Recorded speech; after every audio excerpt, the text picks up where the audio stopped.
హైదరాబాద్ జలమండలి GM Kumar నివాసంలో 8 గంటలుగా ACB సోదాలు కొనసాగుతున్నాయి. ఆదాయానికి మించిన ఆస్తుల కేసులో హైదరాబాద్ లోని కుమార్ నివాసం సహా మొత్తం 8 ప్రాంతాల్లో ఏసీబీ అధికారులు తనిఖీలు కొనసాగుతున్నాయి. కుమార్ నివాసంలో భారీగా అక్రమాస్తులను ఏసీబీ అధికారులు గుర్తించారు.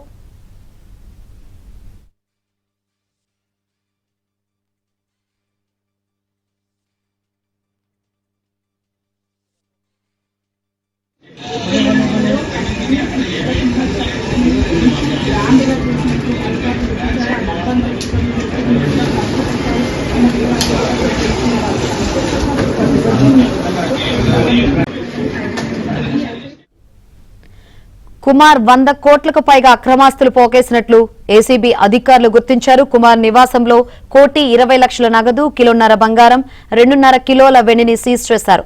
నిజామాబాద్ లో 3 ఎకరాల వ్యవసాయ భూమి, హైదరాబాద్ లోని గేటెడ్ కమ్యూనిటీలో 3 ఫ్లాట్స్, 6 ఓపెన్ ప్లాట్లు ఉన్నట్లు గుర్తించారు. కుమార్ కు చెందిన 2 కార్లను సీజ్ చేశారు ఏసీబీ అధికారులు.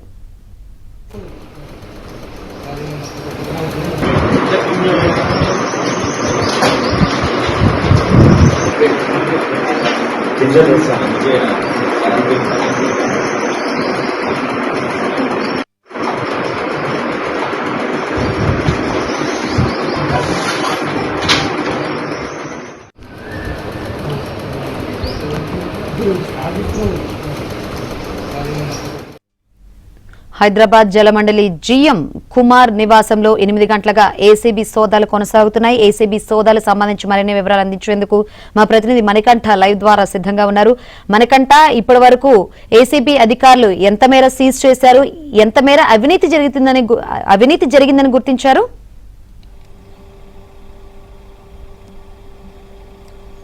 శంకరి, హైదరాబాద్ జలమండలి జనరల్ మేనేజర్ కుమార్ ఇంట్లో ఏసీబీ అధికారులు సోదాలు ఉదయం నుంచి కూడా కొనసాగుతున్నాయని చెప్పుకోవచ్చు. ఉదయం 6 గంటల నుంచి ప్రారంభమైన ఏసీబీ సోదాలు ప్రస్తుతం దాదాపుగా 8 గంటల సమయం కావస్తుంది. ప్రస్తుతం సోదాలు అయితే కొనసాగుతూ ఉన్నాయి. ఇప్పటి వరకు కూడా కుమార్కు సంబంధించిన అక్రమాస్తులను ఏసీబీ అధికారులు భారీగా గుర్తించారు. దాదాపుగా మార్కెట్ విలువల ప్రకారం సుమారు 100 కోట్ల రూపాయలు అవినీతి డబ్బును కూడా వెనకేసుకున్నట్లు ఏసీబీ అధికారులు అయితే గుర్తించారు. అయితే కుమార్ ఇంట్లో ఇప్పటి వరకు కూడా ఉదయం నుంచి కూడా డబ్బులను అయితే లెక్కిస్తూ ఉన్నారు. భారీగా అక్రమ సంపాదన డబ్బును లెక్కిస్తూ ఉన్నారు. కొద్దిసేపటి వరకు మనకు అందిన సమాచారం ప్రకారం 1,80,00,000 రూపాయలు ఇప్పటి వరకు ఏసీబీ అధికారులు అయితే స్వాధీనం చేసుకున్నారు. అలాగే బంగారం సుమారుగా 1 కేజీ 600 గ్రాముల బంగారాన్ని కూడా స్వాధీనం చేసుకున్నారు. వీటితో పాటుగా ప్రస్తుతం వెండి మరింత ఎక్కువ కావడంతో వెండిని కూడా లెక్కిస్తూ ఉన్నారు. దాదాపుగా 20 మంది ఏసీబీ అధికారులు ఉదయం 6 గంటల నుంచి సోదాలు అయితే నిర్వహిస్తున్నారు. అలాగే భారీ ఎత్తున అటు జలమండలి జనరల్ మేనేజర్గా కుమార్ పనిచేస్తూ ఉన్నారు. సో ఆయన పేరుతో కావచ్చు, లేదంటే అతని యొక్క భార్య పేరిట బ్యాంకులో భారీగా లాకర్స్, అకౌంట్స్ ఉన్నట్టు కూడా పోలీస్ ఏసీబీ అధికారులు అయితే గుర్తించారు. సో మరికొద్ది సేపట్లోనే కుమార్ను బ్యాంకుకు తీసుకువెళ్ళి అక్కడ ఏసీబీ అధికారులు సమక్షంలోనే ఆ లాకర్లను కూడా ఓపెన్ చేసేందుకు సిద్ధమైనట్లుగా మనకి సమాచారం అందుతుంది. అయితే ఏకకాలంలో దాదాపు తెలంగాణ వ్యాప్తంగా 3 జిల్లాల్లో హైదరాబాద్ కావచ్చు, రంగారెడ్డి కావచ్చు, వీటితో పాటుగా నిజామాబాద్, ఈ 3 జిల్లాల్లో ఏసీబీ అధికారులు ఒక్కొక్క బృందంలో 20 మంది చొప్పున మొత్తం 8 చోట్ల అయితే ఈ సోదాలు అయితే నిర్వహిస్తూ ఉన్నారు. దాదాపుగా హైదరాబాద్లోనే